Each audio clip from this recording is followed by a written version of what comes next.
Captain Jake Sullivan wiped the sweat from his forehead as he stared at the massive metal structure buried deep in the lunar rock. His salvage crew had been working the mining site for 3 weeks, pulling out old satellite parts and space junk that had crashed into the moon over the decades. This was different. This was huge. "Boss, you need to see this," called Amy Carter from her position near the excavation controls. The young engineer had been with Jake's crew for only 6 months, but she had sharp eyes and never missed important details. "The metal scanners are going crazy down there." Jake walked over to the monitor bank where Amy was pointing at the readouts. The numbers made no sense. Whatever was buried beneath the lunar surface was not just big, it was enormous. The scans showed a structure nearly 200 meters long and 50 meters wide. No piece of space debris was that large. "Could be an old mining platform," suggested Pete, one of the older crew members. He had been working salvage for 20 years and had seen everything the solar system had to throw at them. "Maybe something from the early colonial days." Amy shook her head. "Look at these readings, Pete. The metal composition is too advanced. This isn't some old mining equipment. The alloys are registering as military grade, but the signatures don't match anything in our database." Jake studied the scans more carefully. Amy was right. The metal showed traces of elements that Earth's military used in their best warships, but the combinations were all wrong. It was as if someone had taken standard military materials and improved them far beyond current capabilities. "We need to call this in," Jake said finally. He had been running salvage operations for 15 years and knew when something was beyond his crew's authority. "This looks like it might be classified military hardware." 2 days later, Dr. Lisa Morgan arrived at the lunar site with a team of military archaeologists. She was a slim woman in her late 30s with dark hair pulled back in a practical ponytail. Her reputation for solving mysteries about lost military projects had earned her respect throughout the Earth Defense Force. "Captain Sullivan," she said, shaking Jake's hand firmly, "thank you for reporting this find. What we're looking at could be very significant." Lisa's team began detailed scans of the buried structure, while Jake's crew continued the excavation work. The more they uncovered, the more obvious it became that this was no accident. The object had been deliberately placed and carefully hidden. "Dr. Morgan," Amy called out from her station, "I'm reading power signatures from inside the structure. Whatever this is, it's not completely dead."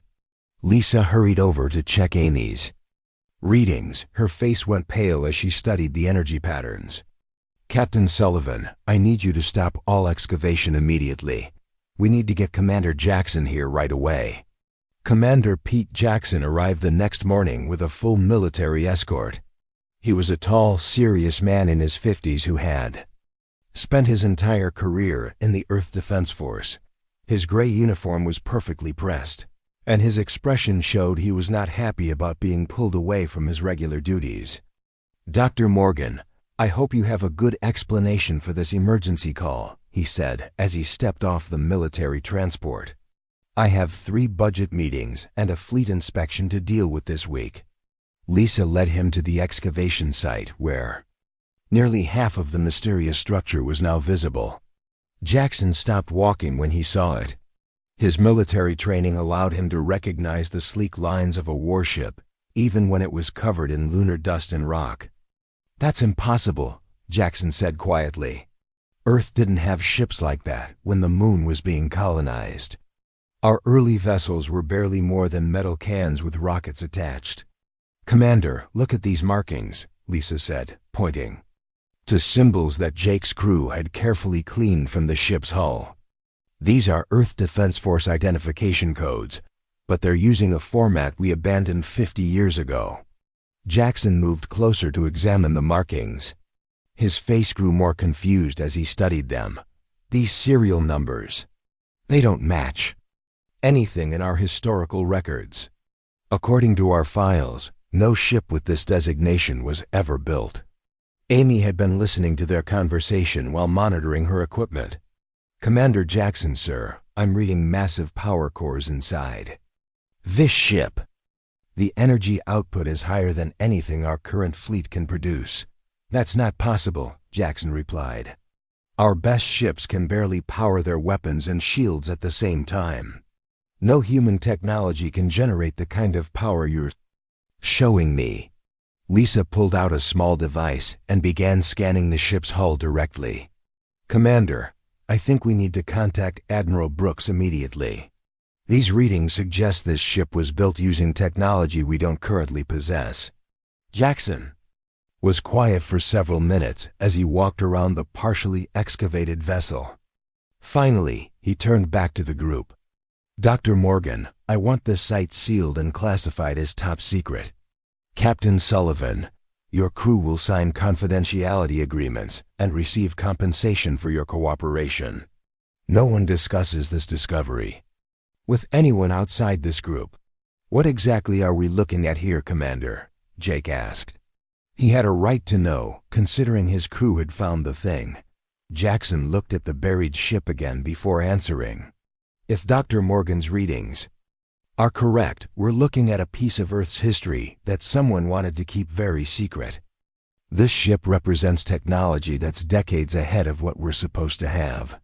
Over the next 3 days, Lisa's team worked carefully to expose more of the mysterious vessel. What they found challenged everything they thought they knew about Earth's military history. The ship's design was clearly human, but it incorporated systems and materials that shouldn't have existed when it was built. "Dr. Morgan," Amy said on the 3rd day, "I've managed to access some of the ship's external systems. The computer core is still functional, and it's been waiting for someone with the right access codes." Lisa looked up from her own work. "Waiting? What do you mean, waiting?" "The ship's systems activated when I connected our computers to its interface ports. It's like it was programmed to wake up when someone found it. There's a message in the system that keeps repeating. A waiting project. Earthforge authorization codes." Commander Jackson had been monitoring their progress from the surface command post. When he heard Amy's report, he immediately contacted Earth Defense Force headquarters. Within hours, he received orders that surprised everyone at the site. "Pack everything up," Jackson announced. "We're moving this entire operation to a secure facility. Admiral Brooks is personally taking command of this investigation." As Jake watched the military teams prepare to move his discovery to a classified location, he couldn't shake the feeling that they had found something much more important than an old buried ship. The way Dr. Morgan and Commander Jackson were acting suggested this was connected to secrets that went back decades.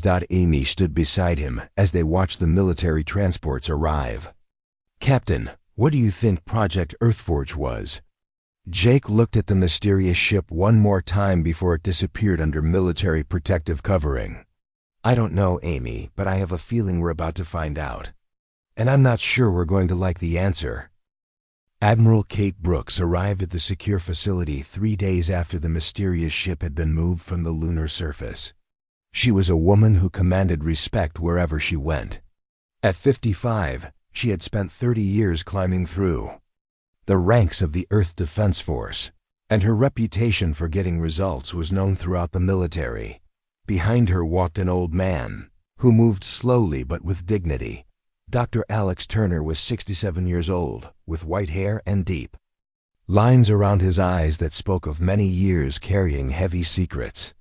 He had not been seen in military circles for over 20 years, but Admiral Brooks had personally requested his presence.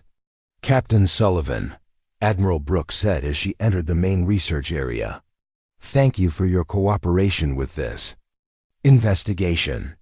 Your discovery may be more important than you realize." Jake nodded respectfully.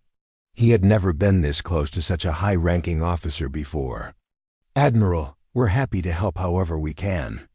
This is definitely the strangest thing my crew has ever found." Dr. Turner stepped forward, his eyes fixed on the partially visible ship through the large observation windows. "My God," he whispered, "it actually survived. After all these years, it's still here. Dr. Lisa Morgan looked up from her research. Station. Dr. Turner, you recognize this vessel? The old scientist nodded slowly. I helped design it. He turned to face the group. This is the EDF Retribution, the prototype vessel for Project Earthforge. It was supposed to have been destroyed 43 years ago. Commander Jackson stepped forward. Dr. Turner, there's no record of any Project Earthforge in our military archives. I've checked every classified database we have. That's because we buried it deeper than any normal classification, Turner replied.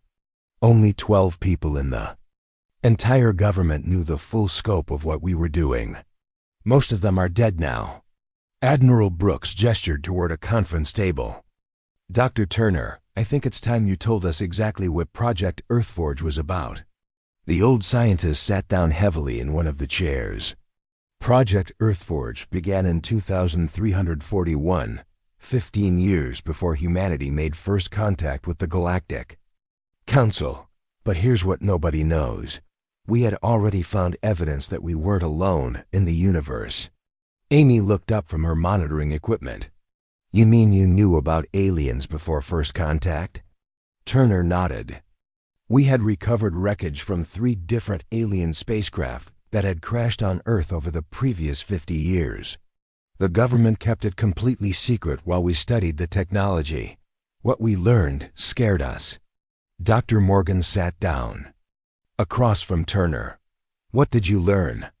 We learned that human technology was hundreds of years behind what was out there, Turner said. We also learned that not all alien species were friendly.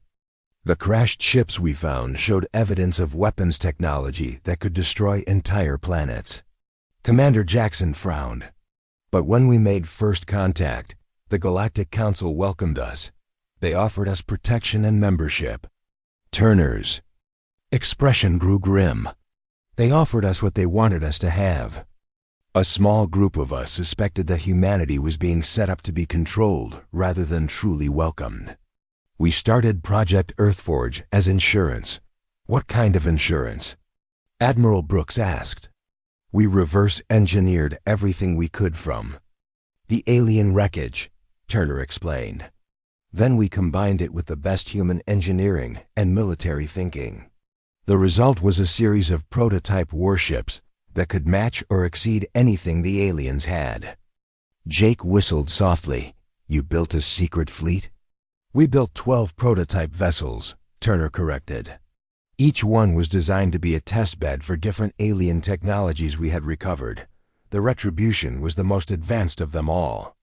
Annie had been quietly working at her console during the conversation. Dr. Turner, I'm reading massive energy signatures from the ship's core. What kind of power system does it use? Turner looked at her with surprise. The ship is powered up? That's impossible. It's been dormant for over 40 years. The power levels have been increasing ever since we uncovered it, Lisa said. It's like the ship is waking up on its own. Turner stood up quickly. We need to get everyone away from the ship immediately. The Retribution's AI system was designed to activate only when it detected specific threat conditions. What kind of threat conditions?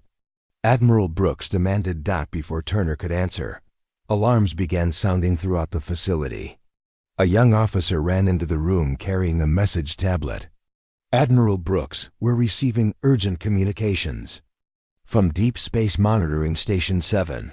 They're detecting massive fleet movements in the outer solar system. Admiral Brooks took the tablet and read the message. Her face went pale. How many ships? Over 2,000 vessels, Admiral. There. Moving in formation toward Earth.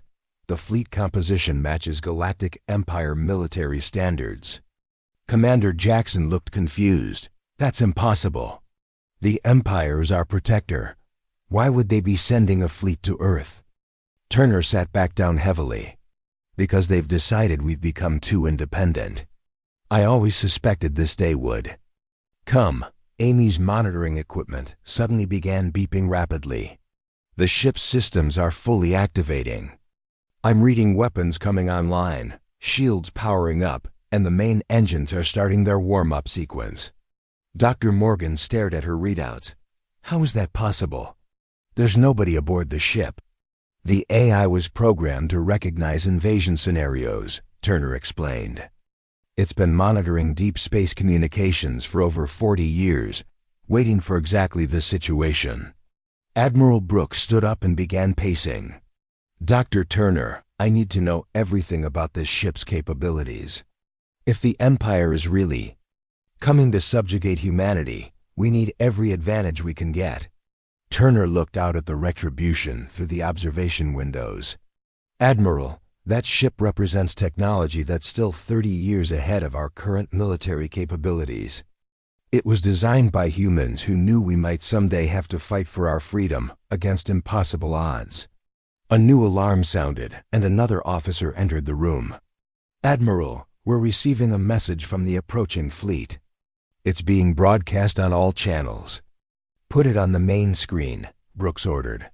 The large display showed an alien figure in an elaborate military uniform. His species was part of the Galactic Empire's ruling council, and his expression was cold and threatening. Citizens of Earth. The alien commander said, I am Admiral Victor Kane of the Imperial Fleet. Your species has violated the terms of your membership in the Galactic Council by developing unauthorized military technology. You have 24 hours to surrender unconditionally or face the consequences of your rebellion. The message ended, leaving the room in stunned silence. Jake looked around at the military officers. So they know about our ship? Turner shook his head. They know we've been developing something, but they don't know what. The Empire's intelligence network is good, but not perfect. Admiral Brooks turned to Turner. Doctor, can that ship fight an entire Imperial fleet? The old scientist looked at the Retribution one more time. Admiral, we designed it to do exactly that. The question is whether we can get it operational in time, and whether we can find a crew brave enough to take it into battle against odds of 2,000 to 1. Lieutenant Danny Ross, a young pilot who had been quietly observing the conversation, stepped forward.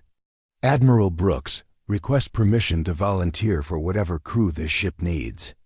Brooks looked at the young officer with surprise. Lieutenant, you understand what you're volunteering for? Danny nodded firmly. Yes, Admiral. I understand we're talking about the survival of human independence. Whatever this ship can do, I want to be part of it. Turner smiled for the first time since arriving at the facility. Admiral, I think we're going to need to wake up the Retribution's original commanding officer. He's been waiting in cryogenic sleep for exactly this moment. The cryogenic chamber was hidden deep inside the Retribution, behind layers of armor plating that had taken Amy's team 6 hours to cut through. Dr. Turner led them through corridors that seemed to remember his footsteps even after 40 years of silence. The ship's lights had come on automatically as they moved deeper into its heart.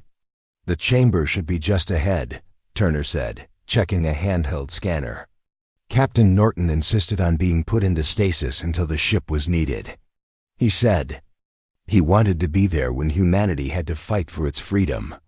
Admiral Brooks followed close behind with Lieutenant Danny Ross and Chief Engineer Maya Clark, who had been transferred from Earth's main fleet to help with the Retribution. Maya was a practical woman in her 30s who could make any machine work, even when it didn't want to.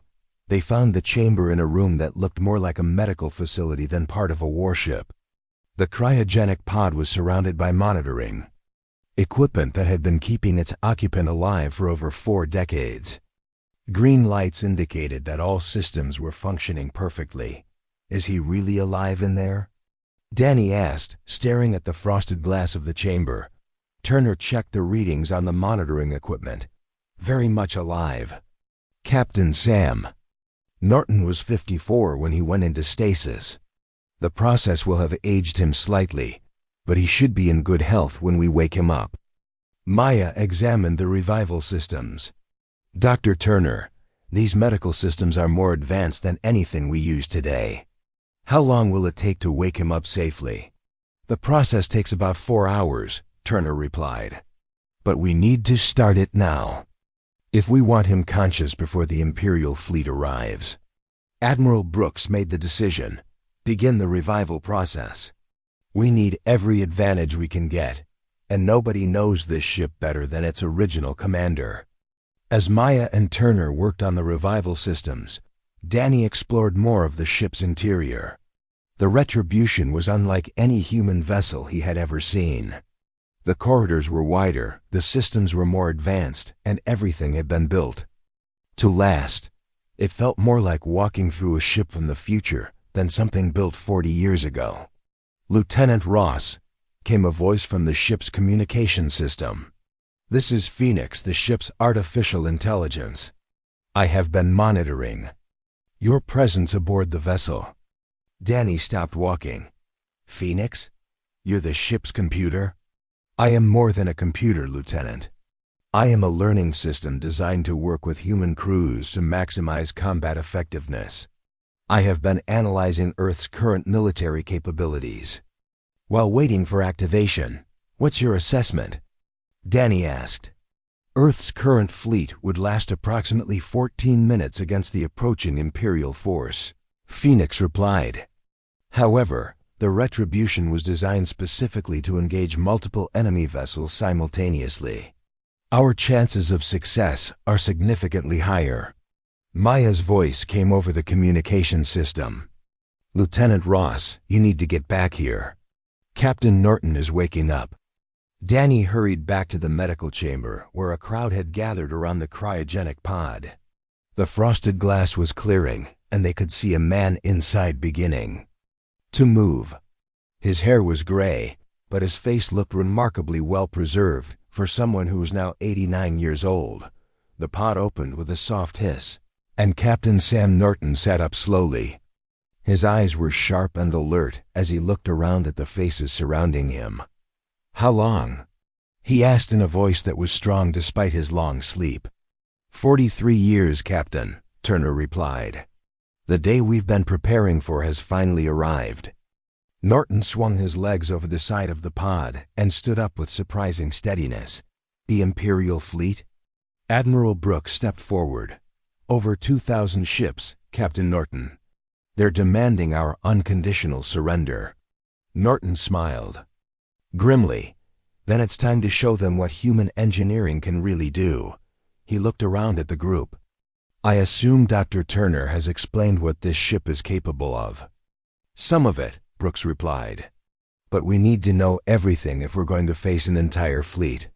Norton walked over to a wall panel and placed his hand on it.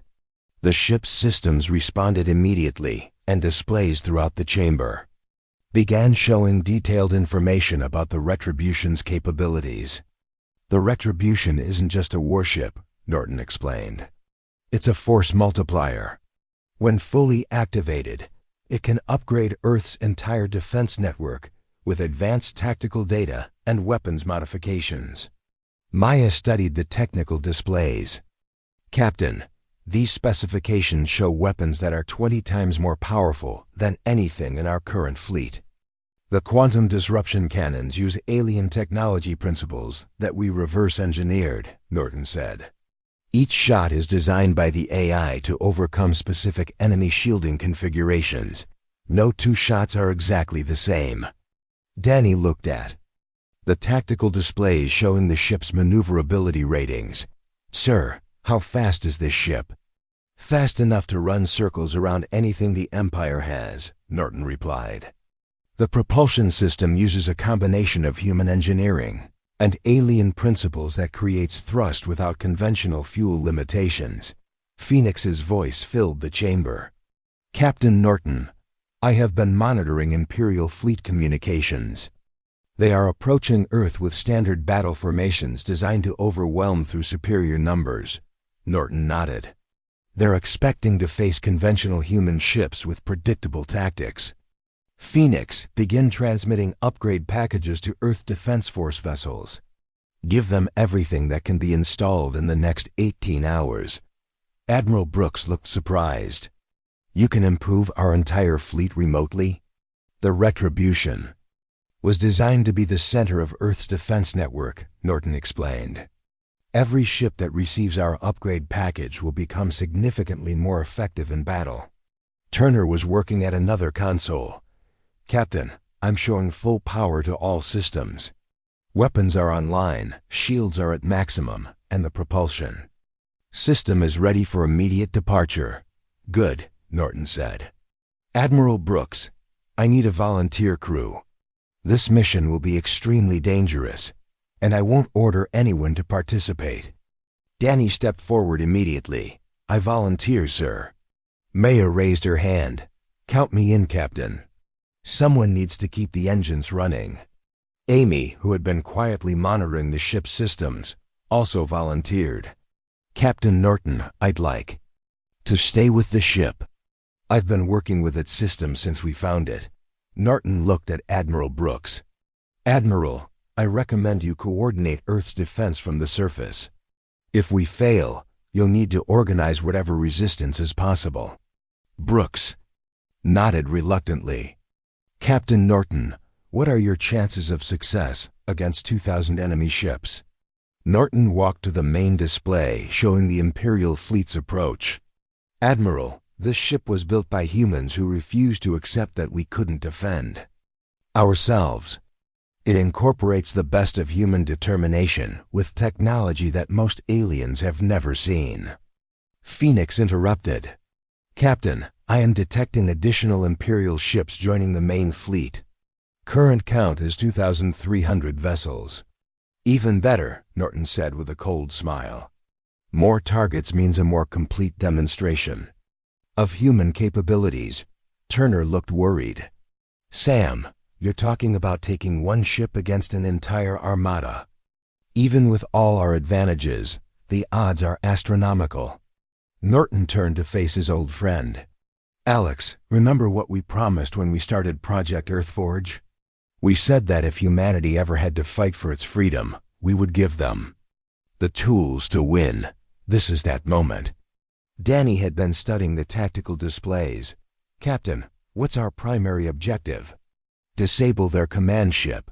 Disrupt their formation? Norton's expression grew hard. Lieutenant, our objective is to make the Galactic Empire understand that humanity will never accept subjugation. We're going to destroy their entire fleet. The chamber fell silent as everyone absorbed what Norton had just said.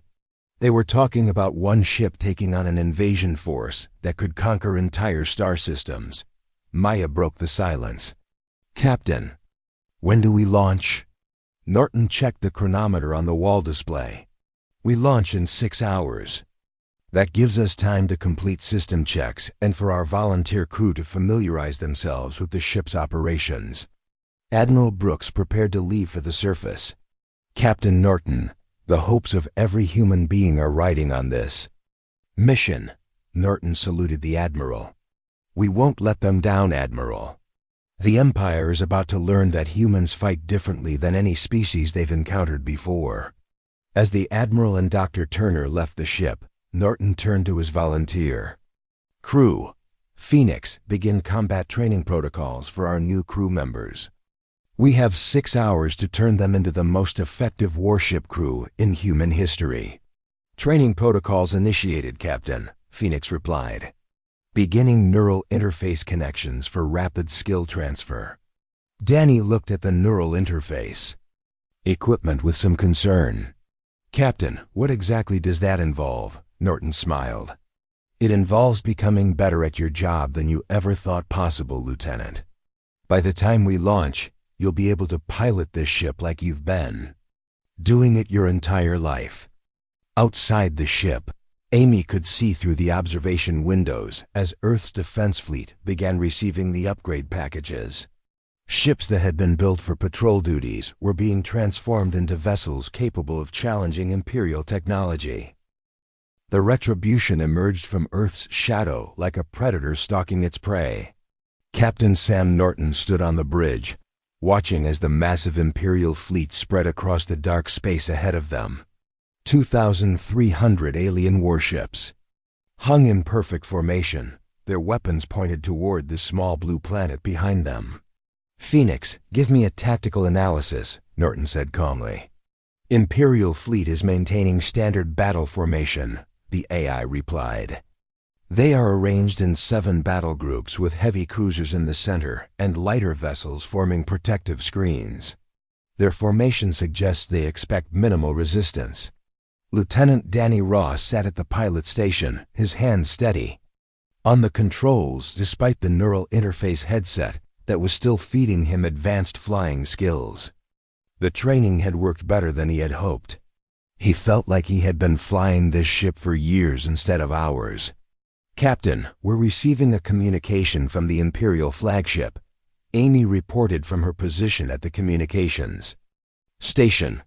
Put it on screen, Norton ordered. Admiral Victor Kane appeared on the main display. He was a tall alien with pale blue skin and cold yellow eyes. His uniform was covered with medals that represented victories over dozens of worlds. He looked at Norton with obvious contempt. "Human vessel, you will surrender immediately," Kane said in a voice that expected instant obedience. "Your single ship cannot hope to challenge the might of the Imperial fleet. Surrender now and your crew will be treated as prisoners of war, rather than rebels." Norton stepped forward so Kane could see him clearly. "Admiral Kane, I am Captain Sam Norton of the Earth Defense Force vessel Retribution. I have a counter-offer for you." Kane's expression showed surprise that any human would dare to negotiate. "What counter-offer?" "Leave our solar system now, and we'll let your fleet survive the next 10 minutes, Norton said with complete seriousness. Kane's laugh was harsh and mocking. "Captain Norton, you are facing the largest battle fleet in Imperial history. Your arrogance will cost you your life and your planet its freedom." "We'll see about that," Norton replied, then gestured to Amy to cut the communication. The Imperial fleet began moving into attack formation. Their plan was simple and had worked on 100 worlds: overwhelm any resistance with massive firepower and superior numbers. Kane had used the same tactics to conquer entire star systems. "Phoenix, activate all weapons systems," Norton ordered. "Maya, give me full power to shields and engines." Chief Engineer Maya Clark worked frantically at her station. "All systems showing green, Captain. We're ready for whatever they can throw at us." The first wave of Imperial ships opened fire simultaneously. Hundreds of energy beams and missile volleys streaked toward the Retribution. The display screen showed enough firepower to destroy a small moon heading directly at them. "Brace for impact," Norton called out. The Imperial weapons struck the Retribution's shields in a massive explosion of light and energy. The ship shook slightly, but the shields held without strain. The advanced alien technology that Dr. Turner's team had reverse-engineered 40 years ago absorbed the attack and actually grew stronger from it. "Damage report," Norton requested.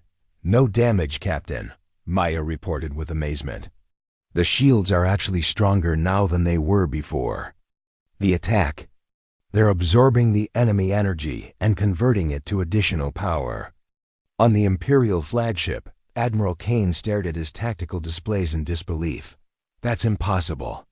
No ship can withstand that much concentrated firepower." "Admiral," his weapons officer reported, "our sensors show the human ship shields are operating on principles we don't understand. The energy absorption rate is beyond anything in our database." Kane's face showed the first hint of concern. "All ships, target the human vessel. Continuous fire until it's destroyed." The entire Imperial fleet opened fire on the Retribution. The space around the human ship filled with deadly energy as thousands of weapons poured their fury into Norton's shields. The attack was so intense that it created a small artificial star in the darkness, but when the light faded, the Retribution was still there, completely undamaged. "Phoenix, return fire," Norton ordered quietly. "Show them what human engineering can do." The Retribution's quantum disruption cannons charged with a sound like thunder. The weapons had been designed using principles that the aliens had never seen before. Each shot was calculated by Phoenix to overcome specific enemy defenses. The first shot from the Retribution struck an Imperial heavy cruiser. The alien ship's shields collapsed instantly, and the hull began to tear apart as reality itself warped around the impact point. The cruiser disappeared in a flash of twisted metal and escaping atmosphere. "Impossible," Kane whispered as he watched one of his most powerful ships destroyed by a single shot. "Admiral," his science officer reported, "the human weapon appears to be using some form of space distortion technology. Our shields have no defense against it." The Retribution fired again, and another Imperial ship vanished. Then another. Phoenix was calculating each shot perfectly, adapting the quantum disruption frequency to overcome different shield types and hull materials. "All ships, evasive maneuvers," Kane ordered. "Scatter formation and attack from multiple angles." "Danny." Ross smiled as he watched the Imperial ships try to spread out. "Captain, they're trying to avoid concentrated fire by spreading their formation." "Then let's show them how fast we can move," Norton replied. "Phoenix, engage combat maneuvers." The Retribution suddenly accelerated to impossible speeds. The ship moved through the Imperial formation like a shark among minnows, its weapons firing continuously. Each shot destroyed another enemy vessel, and the human ship was moving too fast for the aliens to target effectively. Maya monitored the ship's performance from her engineering station. "Captain, we're moving at speeds that should tear the ship apart, but the structural integrity is holding perfectly.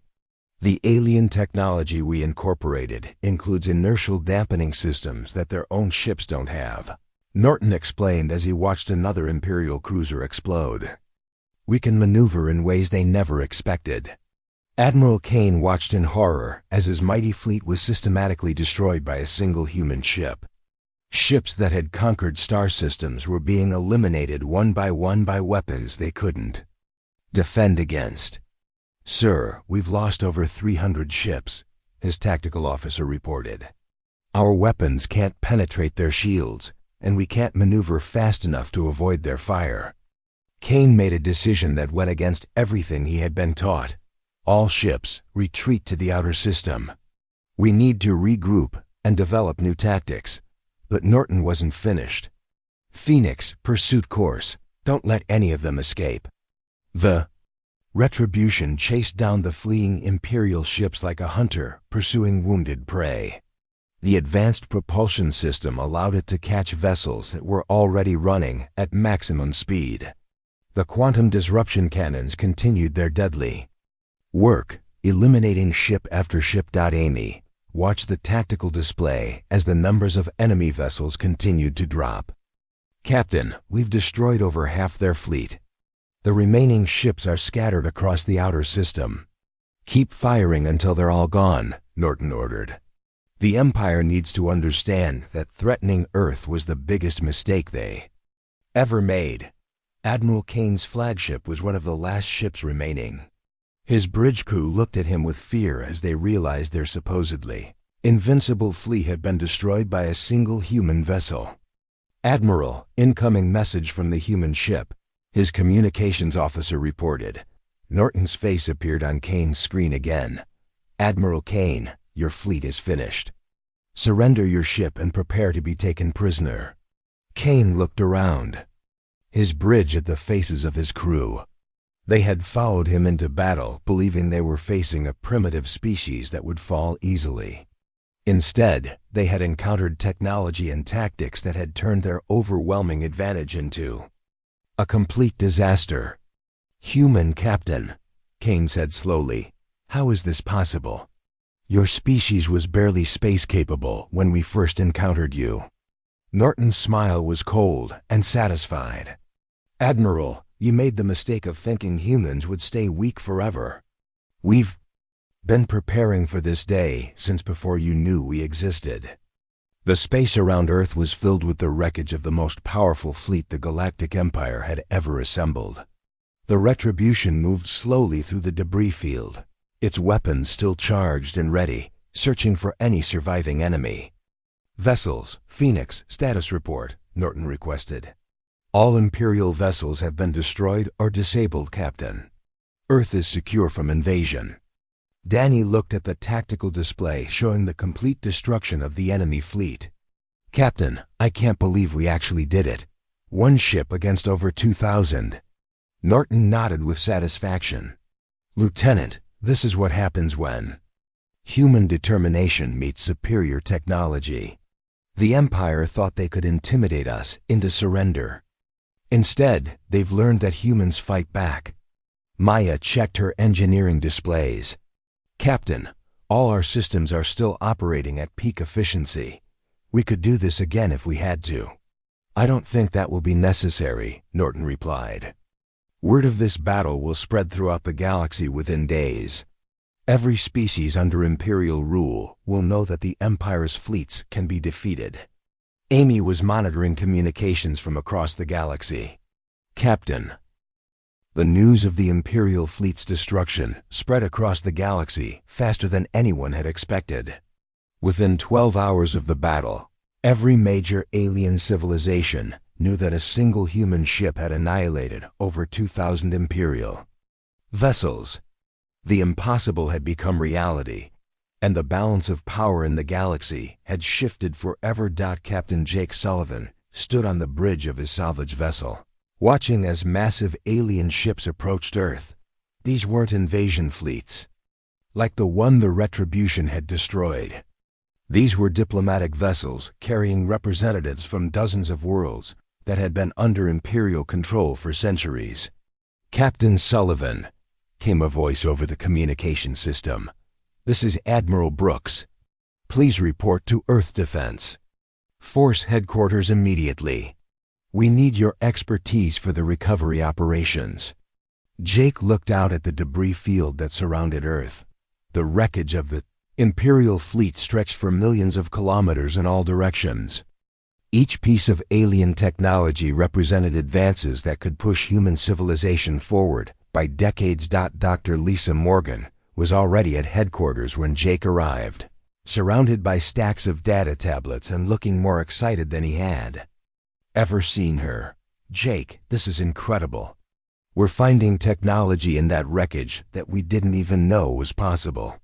What kind of technology? Jake asked as he sat down at the conference table. Faster-than-light communication systems. Energy weapons that can destroy asteroids. Shield generators that could protect entire cities, Lisa said, scrolling through her research notes. And that's just from the preliminary scans. It's going to take us years to study everything we've recovered. Admiral Brooks entered the room carrying a secure communication device. Captain Sullivan, Dr. Morgan, I need to brief you on the current situation.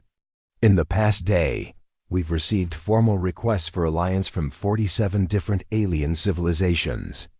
Jake whistled softly. 47? That's more than half the known galaxy. Species that have been under Imperial rule for generations are suddenly seeing hope for freedom, Brooks explained. They want Earth to lead a coalition against the remaining Imperial forces. Dr. Alex Turner, who had been quietly sitting in the corner, spoke up. Admiral, what's the status of the other Project Earthforge vessels? Brooks smiled. Dr. Turner, that's actually why I called this meeting. We've been activating the hidden facilities across the solar system. All 11 remaining prototype ships are being brought online. Amy Carter, who had been promoted to Chief Technology Officer after the battle, looked up from her datapad. Admiral, the technology upgrades we transmitted to Earth's fleet have been incredibly successful.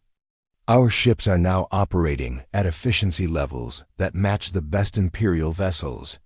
That's good news, Brooks replied, because we're going to need every advantage we can get. Intelligence reports suggest the Empire still has reserve fleets in other galaxies, and they're not going to give up easily. Lieutenant Danny Ross entered the room wearing the uniform of the newly created Earth Space Command. Admiral Brooks, Captain Norton requests permission to begin training operations with the other prototype vessels. He wants to establish a proper fleet doctrine for the new technology. Brooks nodded. Permission granted, Lieutenant. How is Captain Norton adapting to command of the entire prototype fleet? Danny smiled. He's in his element, Admiral. 40 years of waiting has given him plenty of time to think about fleet tactics. The man has strategies for situations we haven't even encountered yet. Chief Engineer Maya Clark had spent the past week studying the captured Imperial flagship. Admiral, I've completed my analysis of Admiral Kane's command ship. The technology integration possibilities are amazing, but there's something else you need to know. What is it, Chief Clark? Brooks asked. The Imperial ships were equipped with real-time communication networks that connected them to command centers across the galaxy, Maya explained. When we destroyed their fleet, we effectively cut off Imperial control over dozens of star systems. There are entire sectors that no longer have any Imperial presence. Dr. Turner leaned forward with interest. Are you saying the Empire has lost control over significant portions of their territory? Exactly, Maya replied. And the alien species in those areas are already forming their own governments. They're asking Earth for technical assistance and military support. Admiral Brooks stood up and walked to the large display screen showing a map of the galaxy. Red areas marked Imperial territory.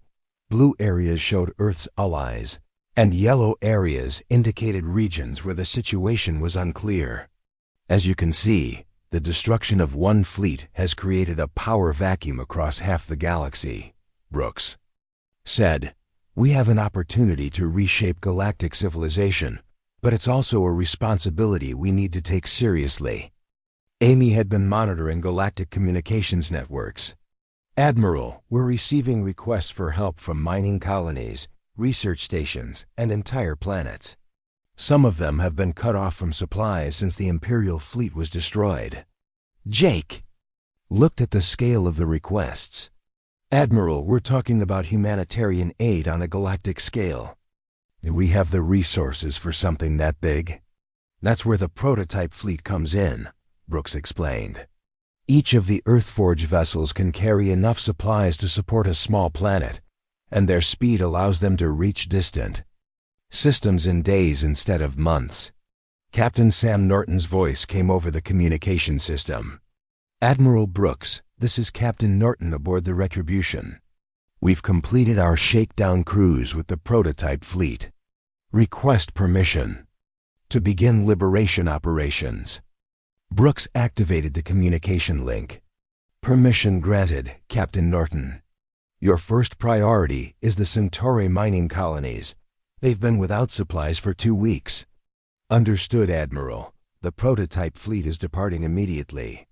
Through the observation windows, Jake could see the 11 prototype vessels moving away from Earth in perfect formation.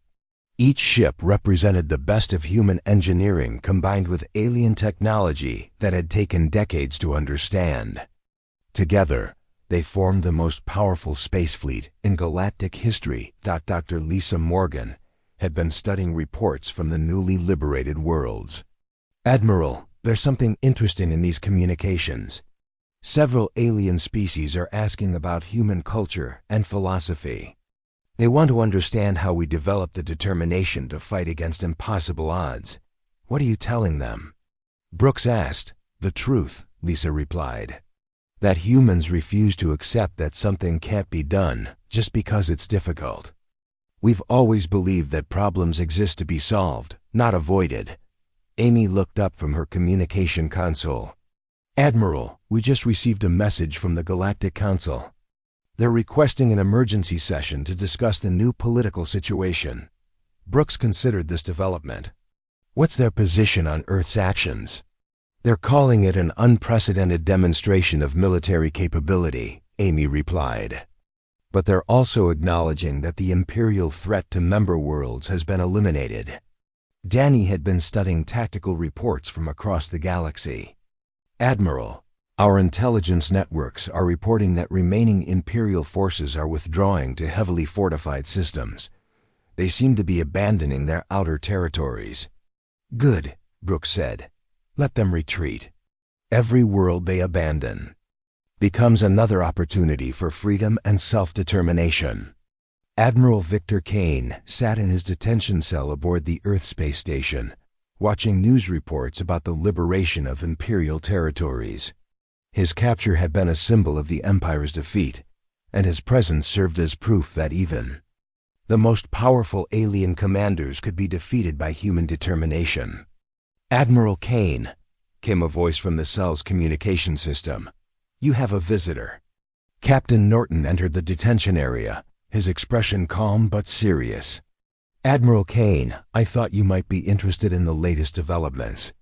Kane looked at the human officer with a mixture of respect and resentment. "Captain Norton, your victory was impressive, but the Empire will not accept this defeat permanently." Norton sat down across from the alien commander. "Admiral, the Empire as you knew it no longer exists. Your former territories are forming independent governments, and your remaining fleets are too scattered to mount effective resistance. You humans think you understand galactic politics," Kane said bitterly. "But you have no idea what forces you've unleashed." Norton smiled. "Admiral, we've unleashed the one force that every tyrant fears most, the idea that freedom is worth fighting for. Your empire survived by convincing species that resistance was hopeless. We've proven that's not true." Kane was quiet for several minutes before speaking again.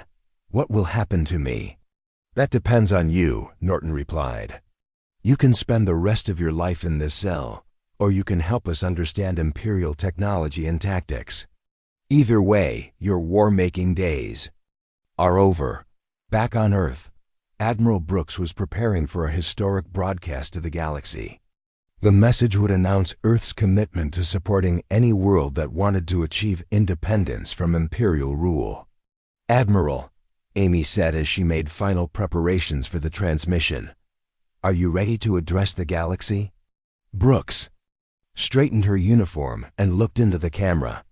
"Citizens of the galaxy, this is Admiral Kate Brooks of the Earth Defense Force. Today,